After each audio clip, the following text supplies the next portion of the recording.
Masih Maud was given this sign, and the 100 years are about to approach us now.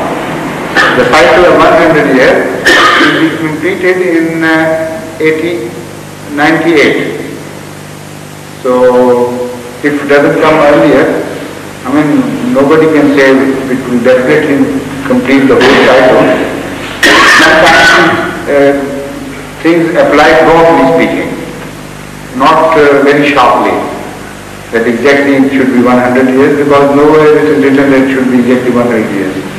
But judging from the past history and the past behavior of plague, one can reasonably expect that it would strike again and more widely in about 1998 or so.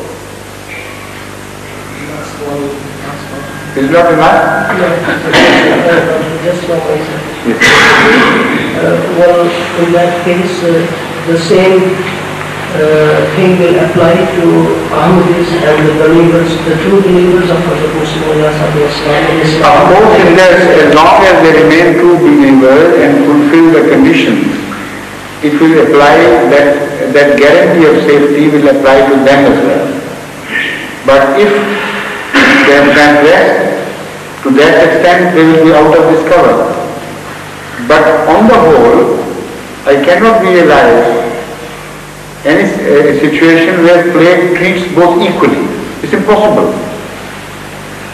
Because we have not yet conquered, we have not yet reached that point where we can say we have fulfilled the purpose of our creation. So naturally before that, we will not be permitted to be destroyed morally by Allah, inshallah. And the plague will show the same difference between Ahmadis and non-Ahmadis, generally speaking. Some Ahmadis were struck by plague even at the time of Masih Maud, but they were so few in number, and many among them were also saved, that the distinction remains clear and observable by everybody. Yes, please, one down. From the lady side. One down.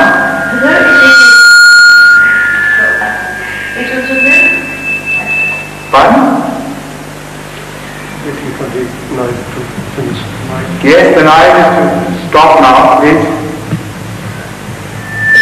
No. The noise has something to do with your microphone, I suppose. So don't mind the noise. I should try to understand. It was revealed to the promised Messiah that his followers would face hardship like the followers of Moses. So can we infer from this revelation that we the Ahmadis will not have to rebel physically, but inshallah Allah himself will destroy our enemies?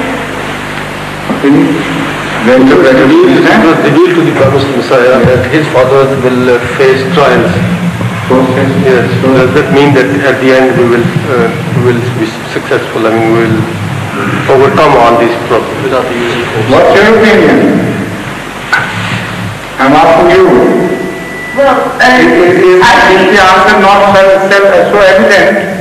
Yes, the answer is evident. What I mean is, I think that is it not true that the promised Messiah also dreamt, and he saw himself like as if he was Moses with his followers, and the followers at the time felt that they were not going to be saved, and he said, the fact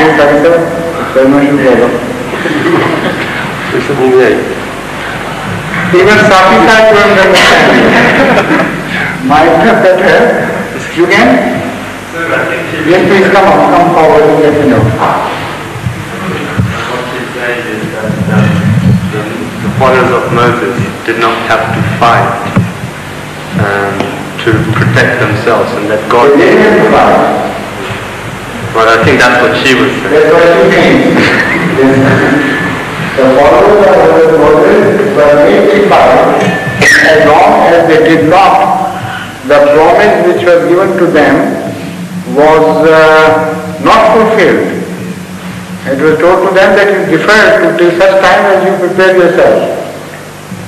If they had fought as they were destined to fight, then within 40 years of the Exodus, they should have got to the Holy Land. But they were still halfway in the desert.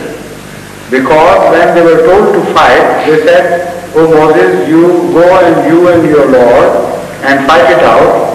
When you conquer the city, then we will follow you. Till that time we just sit here."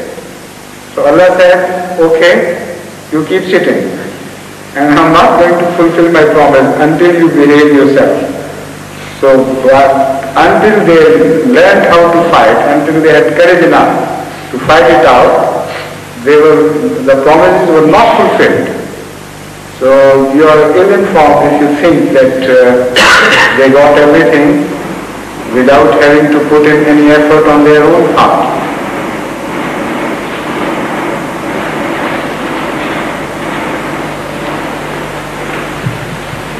Yes, please. Yes. So I was talking to some Christians. You can come forward so that your question is also recorded, because I am hearing complaints from America and Africa particularly, that sometimes the question is not recorded and it's difficult for them to follow the answer without the help of their question which is not there.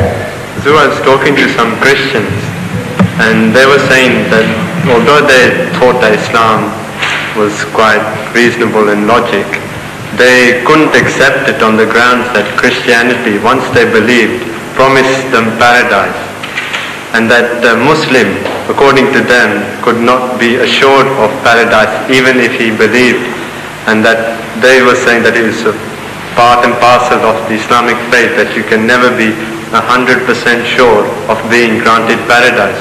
So could you explain a bit further so I would be able to answer? The question is, which promise is right and which promise is false? That's the main thing to be decided. If a false promise is made, however good the promise be, it will be worse than a small promise which is true. So it is just like telling your child that I am going to give you some sweet while you don't have a sweet. And on the other hand, somebody promises his children a little bit of the same, much less than the other promised large quantity of sweet, and fulfills that promise. Who would be better? The one who makes the smaller promise and fulfills, or the one who makes a larger and bigger promise and does not fulfill? That is the question. So that promise which they think has been given to them by Christianity can be analyzed here on its face value and proved to be wrong, because Islamic philosophy is such that it is applicable to this life, and also it is not just a claim, it carries the proof supporting that claim as well. So the Holy Quran has explained the philosophy of paradise and tells, "Man kana fi hadhihi al-ama fa huwa fil akhirati ama."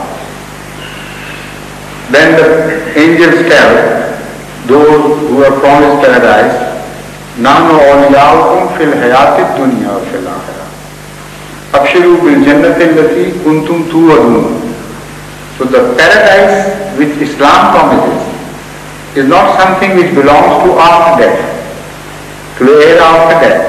It begins here, and the symptoms begin to appear here. So that promise can be verified. It's not just something which you close your eyes and you don't know what may happen to you. But it says here on this earth will begin to show you that you belong to paradise. And the symptoms of those paradise will appear. Now these symptoms have been enumerated in the Holy Quran at some places. The Bible is completely silent on this. So as long as it is just a tall claim, how can anybody believe in any claim if, why not go to some other religions who make even louder claims? So if you have to go after claims and compare them, we are not in the market. Let them compare their claims in between.